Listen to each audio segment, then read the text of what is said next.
네, 안녕하세요. 김홍 교수입니다.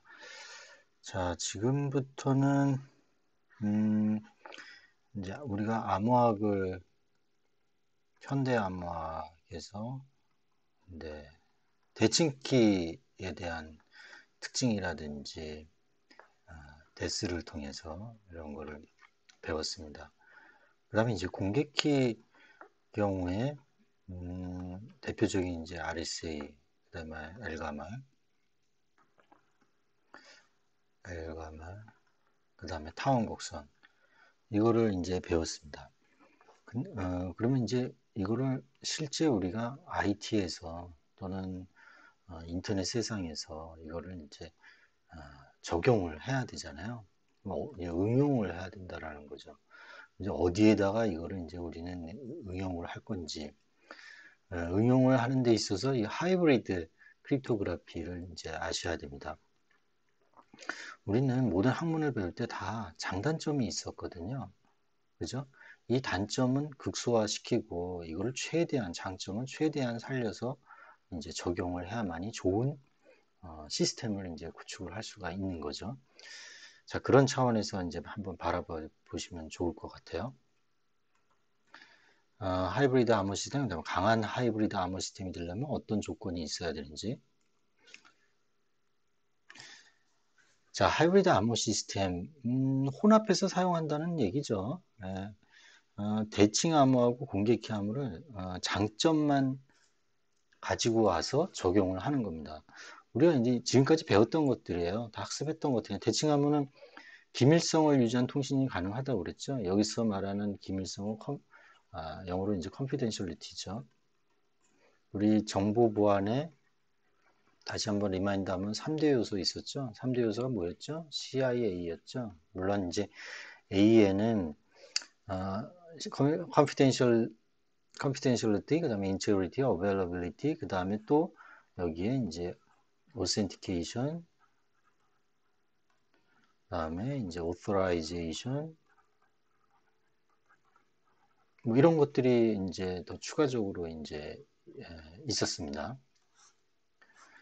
어, 그런데 이제 availability는 이 가용성하고 보안성은 적당하게 균형이 맞아야 되겠죠. 예, 적당하게 균형이 맞아요. 이쪽을 많이 무게가 나가게 하면 보안이 약해질 거예요. 보안을 강하게 하면 가용성이 약해질 거고. 그래서 정보 보안은 가용성과 이 보안을 적정하게 활용이 돼야 된다라고 이제 되어 있습니다. 어쨌거나 이 기밀성을 유지를 한다라는 게 대칭 암호가 기밀성을 유지한다는 게 이게 도대체 무슨 말인지 이해되시죠? 예를 들면 앨리스가 밥에게 대칭키 암호로 데이터를 암호화해서 이제 전송을 합니다. 그러면 이 밥은 이 암호화되어 있는 이 데이터를 복호화시켜야 되죠. 그러면 뭘로 복호화시켜야 되죠? 같은 키로 복호화를 시켜야 돼요. 그러니까 앨리스하고 밥만이 이 데이터에 대해서 열람이 가능한 거죠. 그죠? 그래서 기밀성을 이제 유지할 수 있다라는 겁니다. 자기가 통신하고자 하는 상대방하고만 실제 플레인 텍스트를 보여주게 하는 거죠. 그죠? 자, 그런데 이 중간에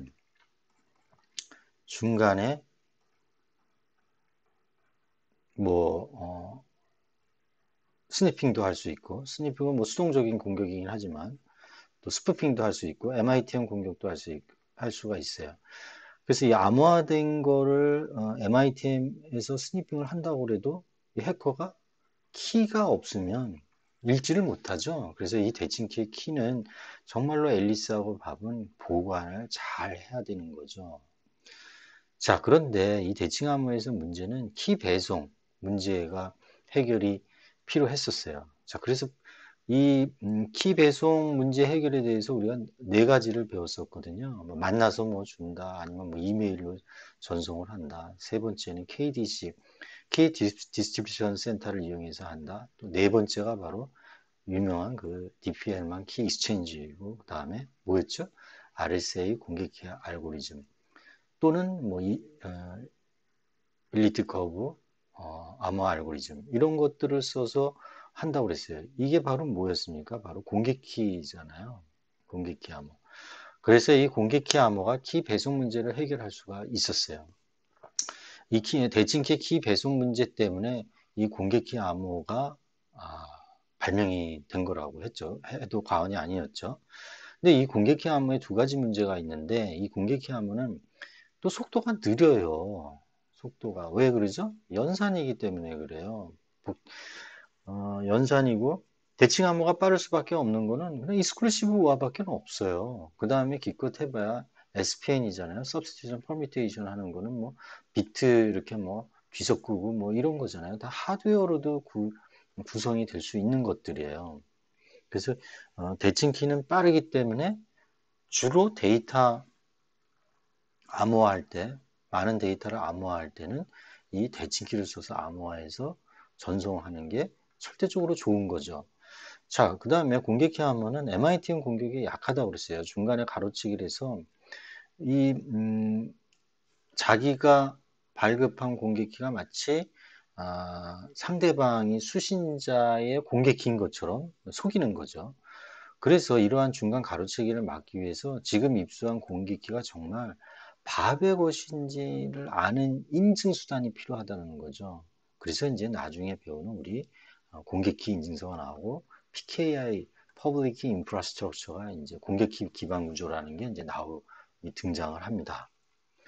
그래서 이 공개키가 정말 여기서 이제 앨리스하고 예를 들면 앨리스하고 밥하고 통신을 하는데 이 키, 대칭키, 세션 키에 대한 거를 암호화하는 거는 밥의 퍼블릭 키로 암호화를 한다는 거잖아요. 그래서 이걸 암호화해서 전송을 하면은 밥은 자기 뭐예요? 프라이빗 키로 요거를 키를 복화를 시키면 뭐가 나옵니까? 키가 나오는 거죠. 그래서 쌍방이 대칭 키인 키를 이 세션 키를 공유하게 되는 거죠.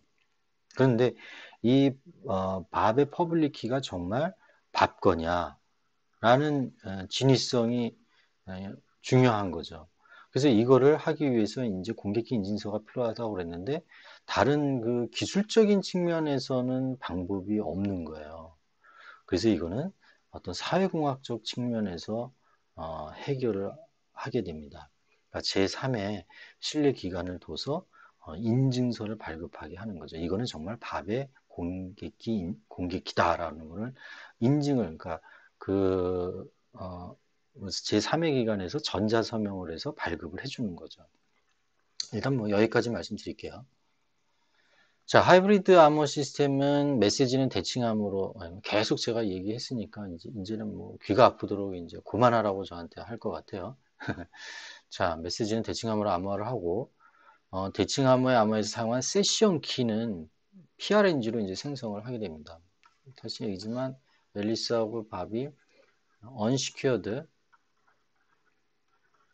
채널, 인터넷은 언시큐어드 채널이니까 통신을 한다고 했을 때 여기 이제 키 AB가 발생이 되는데 이거는 뭐가 생성을 해줘요? PRNG, 예, 의산한수 생성기라고 했습니다. 이거에 의해서 이 컴퓨터에서 생성을 하는 거죠. 소프트웨어적으로. 그래서 이거가 굉장히 중요하다고 그랬잖아요. 뭐죠? 음, 재현을 할 수가 없어야 된다고 그랬어요. 그죠? 뭐 반복 주기가 아주 길 수밖에 없는데 주기는 뭐 길면 길수록 이제 좋은 거죠. 예. 그 세션 키는 공개키 암호화로 이제 전송을 하게 됩니다. 이거를 공개키 암호로, 그러니까 밥에 어떻게 되죠? 인크립션하고 K 예를 들면 밥의 private, 퍼브죠. 펍으로 뭐죠? KAB 이걸 암호화해서 이제 밥에게 보내는 거죠. 그러면 디크립션 K 밥의 private 이렇게 하는 거죠. 여기 이 KB의 pub KAB 뭐 수식으로 만약에 표현하면 이렇게 될 거예요. 그래서 퍼블릭 키를 프라이빗 키로 복화시키니까 뭐가 나옵니까? KAB가 이제 나오게 됩니다. 그래서 이제 케이블을 공유하게 되는 거죠. 공격키 암호화의 암호화에서 사용하는 키는 이 하이브리드 암호 시스템은 무관한 외부에서 만들어낸다. 그러니까 상대방 또는 제3의 기관, 상대방이 공격키를 어떻게든지 뭐 넘겨줄 수도 있고 제3의 기관에서 뭐 트러스트 서드 파티에서 신뢰하는 그 제3의 기관에서 이 K 그러니까 밥의 퍼블릭 키가 존재하는 인증서를 만드는 거죠. 인증서를 만들어서 이거를 누구에게 줘요? 앨리스에게 이제 줄 수도 있는 거죠. 또는 이거를 실제로 서비스에서는 밥에게 줘요. 이 인증서를. 그러니까 제3의 기관에게 인증서를 발급해달라고 그래서 인증서를 발급을 받아서 이거를 주는 거죠. 앨리스에게. 건네주는 거예요. 근데 이 인증서 안에는 이 트러스트 서드 파티의 전자서명이 돼 있어요. 개인키로. 그래야지 이 제3의 기관에서 전자서명을 했기 때문에 여기에는 진짜 밥의 퍼블릭 키가 진짜다. 예, 어떤 진위성을 인증을 해주는 거죠. 전자서명 키로 해서. 그러면 이 3회 기간 개인 키로 전자서명을 하게 되거든요. 그러면 이거를 앨리스에게 줘요. 이 제3의 기간이. 그러면 이 KB 퍼브 키를 끄집어내려면은 이것도 제3의 기간의 공개 키가 필요해요. 그럼 이 공개 키를 받아야 됩니다. 앨리스는. 그래서 그거를 풀어서 요거에 이게 정말로 풀어서 이제 해독이 되면은 요 KB 퍼브를 사용할 수가 있는 거죠. 이게 진짜구나라는 걸 알게 되죠. 그러면 이게 또 이제 문제가 생기는 게 이 제3의 기관에서 이렇게 전자서명을 해서 발급받은 KB 밥의 퍼브키 공인인증서가 정말 이 3회 기관이 준 게 맞아? 이 믿을 만한 거야? 얘가 준 게 맞아? 그런 또 의심이 생길 수 있어요. 그죠? 그래서 이 제3회 기관에서는 자기 그 공개키, 제3회 기관의 공개키를 그냥 주지 않습니다. 이거를. 이게, 이 공개키를 줘야지 요거를 이제 또 풀 수가 있잖아요. 이 공개치 자체도 또 인증을 해요. 스스로, 셀프 시그니처라고 합니다. 셀프 시그니처. 그래서 이게 참, 어떻게 보면 옥상 옥이에요. 근데 이거는 사회공학적으로 풀었기 때문에 어쩔 수 없습니다. 예, 그 해결책밖에는 현재 없는 거죠. 자, 암호화할 때 메시지 암호화를 해야 되고 세션 메모리에서 이제 결합을 합니다. 이제 하이브리드가 이제 어떤 식으로 돌아가는지 한번 이제 구조, 동작 원리를 한번 보도록 하겠습니다. 자, 기호는 이렇게 되는 거고요. 자, 방법은 자, 이 메시지를 이게 이제 앨리스라고 생각을 하죠. 앨리스 시스템이다라고 보고 이제 밥에게 주려고 그래요. 뭐 예를 들면 밥 서버에게 준다고 생각을 하죠. 이 메시지를. 암호화시켜서. 자, 그러면 이거 메시지 암호화시키려면은 대칭키 암호화로 해야 되겠죠. 그래야 이제 빠르니까. 그래서 대칭키 암호화가 필요한데, 여기 키가 필요한데, KAB라는 밥과 공유하는 요 세션 키가 필요로 한데, 이건 보내고자 하는 앨리스가 먼저 세션 키를 생산을 하는 거죠. PRNG를 통해서 세션 키를 만듭니다. 그죠? 자, 그러면 요 세션 키를 이제 배송을 해야 돼요. 배송이 그냥 보내면은 중간에 MITM 공격이 발생을 하니 뭔가 암호화해서 보내면은 MITM 공격을 해도 복구화를 시키지 못하면은 무용지물 그러니까 해독을 할 수가 없는 거죠. 그래서 여기서 수신자의 그러니까 밥의 프라이빗 키로 죄송합니다. 퍼블릭 키로 세션 키를 암호화를 하는 겁니다. 공개키 암호화 알고리즘도 예를 들면 RSA를 통해서 공개키를 암호를 하는 거죠. 그러면 이 공개키는 도대체 어디서 온 거냐? 밥한테 첫 번째는 밥에서 직접 온 거고, 근데 직접 오는데, 방법이 또 공개키를 직접 통신회에서 줄 수도 있고, 바로 두 번째는 제3의 기관에서 발급한 공개키 인증서를 통해서 줄 수 있다 이거죠. 근데 지금 우리는 뭘 많이 사용해요? 바로 제3의 기관에서 발급한 공개키 인증서를 줍니다. 실제 시스템에서는. 이거 직접 주게 되면 또 이 자체가 또 해킹되건 당하거든요. 그래서 그렇게 보시면 돼요. 나중에 이제 PKI 배울 때 또 자세히 말씀을 드릴게요. 여하튼 이게 수신자의 공개키를 이제 입수를 해요. 그래서 그걸 가지고 RSA 암호를 통해서 세션 키를 암호화를 시키는 거죠. 그러면 이제 키가 암호화가 된 거예요. 이거를 이제 키 인크립션 키라고도 얘기를 합니다. 그래서 결합을 하는 거예요. 이렇게 결합을. 여기는 대칭 키, 요 세션 키를 통해서 요 메시지가 암호화가 돼서 이제 결합을 해서 결합된 요걸 만들어서 누구한테 보내요? 밥에게 이제 보내겠죠. 인터넷을 통해서.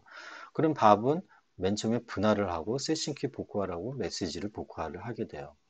자, 이제 이게 밥의 서버라고 이제 생각을 해보시죠.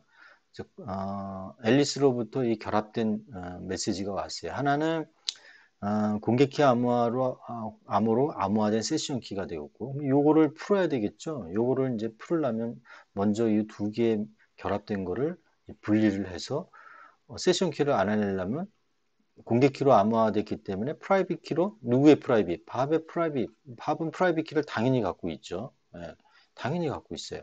이거를 공개키 RSA로 복구화시켜서 키를 끄집어냅니다. 그리고 이 RSA로 알고리즘 공개키 암호화를 했다는 거는 충분히 그냥 앨리스와 박 간의 통신에 의해서 서로 알려주면 돼요. 자, 우리 RSA로 암호화 시키자. 이게 바로 이제 사이퍼 스위트라고 그래요. 어떤 암호화 알고리즘으로 뭐 공개키를 암호화했는지 또는 뭐 해시 같은 거는 어떤 걸 썼는지 뭐 맥은 뭘 어떤 알고리즘을 해서 썼는지 이런 거는 어, 서로 통신해서 알려주는 거예요. 이 자체가 해킹이 돼서 해커가 알아도 상관이 없어요, 전혀. 우리는 뭐만 주의하면 돼요? 키만 제대로 해커한테 안 넘어가게 보관하고 암호화시켜서 전송하고 하면 되는 겁니다. 또는 DPL만을 해프키만 줘서 해커가 모르게 하면 된다는 거죠. 자, 그러면 KAB가 이제 나왔죠. 그러면 이거 분리된 거에서 요걸 어떻게 돼요? 세션 키가 나왔으니까 만약에 대칭 키로 암호화를 했다 그러면 풀면 됩니다. 그러면 메시지가 이제 나오는 거죠. 제가 아주 간단한 그 하이브리드 암호 시스템을 얘기를 하면서 좀 여러 가지 제가 뭐 좀 말씀을 드렸는데 이게 이제 실제 응용이 이렇게 된다라는 거를 한 번 더 강조하기 위해서 이제 말씀을 드린 겁니다. 자, 하이브리드 암호 시스템 구체적인 예는 이제 PGP, Pretty Good Privacy, 아주 좋은 프라이버시. 이거 메일에서 많이 쓰는 거죠. 이거 나중에 이제 자세히 한번 다뤄보도록 이제 할 거고요. SSL, TLS가 바로 아주 좋은 사례가 되겠습니다. 지금 실제도 뭐 HTTPS에서 다 사용을 하고 있잖아요. 네이버 들어갈 때 예를 들면은 여기에 로그인 아이디하고 패스워드 물어보죠. 이렇게 그럼 로그인 아이디하고 이 패스워드 물어볼 때 이 패스워드가 예를 들면 앨리스가 뭐 네이버 서버에 이제 접근을 해서 로그인 패스워드를 문다. 이 패스워드가 만약에 그 플레인 텍스트로 만약에 전송이 된다고 쳐봐요. 앨리스의 암호가 만약에 뭐 A, B, 1, 2다 그러면 이거 그냥 보일 거 아니에요? 암호화 시키지 않고 가면은 이 패스워드 치는 게 A, B, C, D가 그냥 보인다고요. 그러면 어떻게 돼요? 하이제킹 하거나 예를 들면 MITM 공격 그래서 스니핑만 하더라도 와이어샤크로 스니핑만 하더라도요 이 ABCD 암호를 타이핑하는 게 다 보여요. 말이 안 되는 거죠. 그래서 HTTPS로 전부 적용을 하는 겁니다. 그러면 이게 뭘로 암호화 되겠어요? 예를 들면 데스로 암호화돼서 스니핑 하더라도 뭐 이상한 문자로 이렇게 나오겠죠. 그러면 이걸 풀려면은 키를 알아야 된다고요. 이거를 데스 암호화해서 전송을 했는 이 키를 알아야 된다고요. 그죠? 네? 그래서 이 키를 모르기 때문에 어, 괜찮은 거죠. 그리고 그래서 이게 전부 요새 그 웬만한 그 웹페이지 정보통신 서비스 제공자라고 그러죠. 정보통신 서비스 제공자는 정보통신망법에 의해서 보안 서버를 구축하게 돼 있어요. 여기서 말하는 보안 서버가 바로 SSL, TLS예요. 그래서 네이버라든지 예를 들면 홈쇼핑이라든지 이런 데 홈페이지는 전부 HTTPS로 접근을 하게 돼 있습니다. 처음에. 그래서 전부 이 비밀번호는 암호화시켜서 전송하라고 이렇게 돼 있거든요. 또 개인정보보호법에 의하면. 그래서 전부 이제 SSL, TLS를 전부 적용을 해서 암호화 전송을 하게 됩니다. 어쨌거나 이거는 이제 자세히 다룰 때니까 그때 한번 보시기로 하고요. 자, 강한 하이브리드 암호 시스템은 이제 다 배웠어요.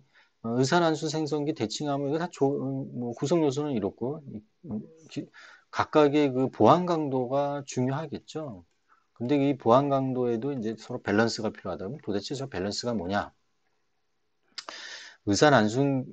난수 생성기는 PRNG죠. 네. 공격자가 추측하게 될 위험성이 없도록 이제 세션 키를 잘 만들려면 PRNG가 굉장히 중요하다고 얘기했고요. 대칭 암호는 메시지 암호화하고 뭐 강한 충분히 긴 키를 이용하는 게 좋겠죠. 키를. 근데 뭐 이것도 무한정 크기 뭐 예를 들면 2048 뭐 1000 뭐 더 큰 거. 네? 이거는 그 시대에 맞춰서 이 적절한 보안 강도를 써야 되는 거죠. 예를 들면 컴퓨팅 파워가 이 정도도 깨기 어려운데 이걸 깨려면 뭐 35년이 걸린다. 뭐 굳이 이걸 쓸 필요가 없는 거죠. 예, 키를 1024비트 정도 되는 키만 써도 된다라는 겁니다. 이 경우에 뭐 키 스페이스가 이 정도 되니까 가지수가 엄청나잖아요.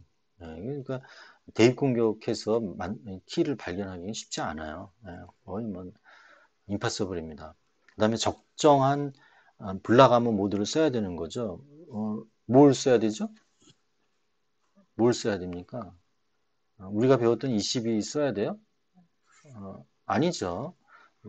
CBC, 예, 사이퍼 블록체인, CBC 또는 카운트 모드를 권장한다고 그랬어요. 이걸 써야 돼요. 주로 이거를 많이 사용을 합니다.